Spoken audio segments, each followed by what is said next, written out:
In this video, I want to give a short overview of the rail that I designed recently for the InfiRay RH25 or PFN 640 Plus.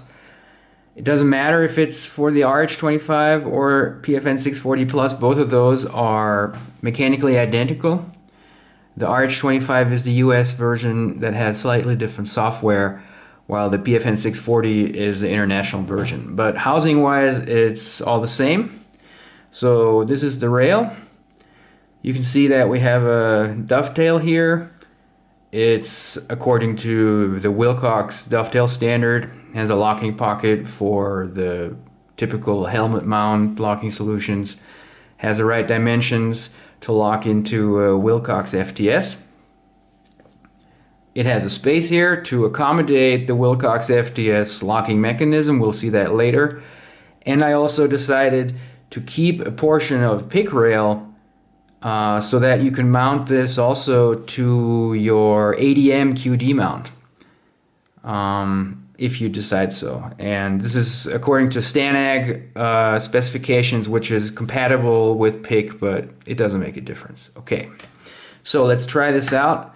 This is a Wilcox G24, just to show you that it fits properly, locks into place, no play, and disengages. Obviously you would never mount this straight to a G24 because then it would be sitting in the center of your face, but just to show you that the dimensions on the dovetail are correct. Similarly, this is a Noise Fighters Pano bridge with the Noise Fighters RH25 dovetail adapter that he recently put out. When we mount this, hopefully you can hear that and see that the locking tab locks into place properly. Absolutely no play, solid lockup, disengage. And probably most importantly, here's a Wilcox FTS mount. This is a Reptilia AUS mount, 39 millimeter height, so that's 1.54 inches, and that's just 1:6. So when we mount this in there, snaps into place, locks up. The locking bar could maybe go a little higher. Maybe I'll adjust that dimension. You can see there's proper clearance for the FTS locking mechanism here before the PIC rail starts, so everything is good there. Compared to the scope, it sits a little high still. I'll probably adjust that measurement.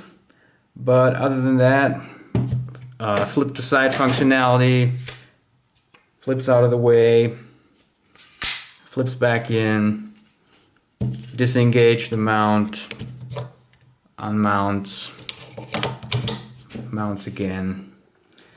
Everything working as intended. This is the very first full prototype. The way forward from here, I'll probably have a few more, I'll make some adjustments, have a few more prototypes cut, and have them coded basically as a complete dry run for production so that I can verify that with coding all measurements are still correct. And I'll probably send those out to a few people in the community for testing, and then when I hear back, either I make adjustments or the thing is good to go. We'll see. And depending on your response, we'll see if this thing ever makes it to production or not. But I'm looking forward to hear what you guys think about this, and we'll see what happens. Thanks.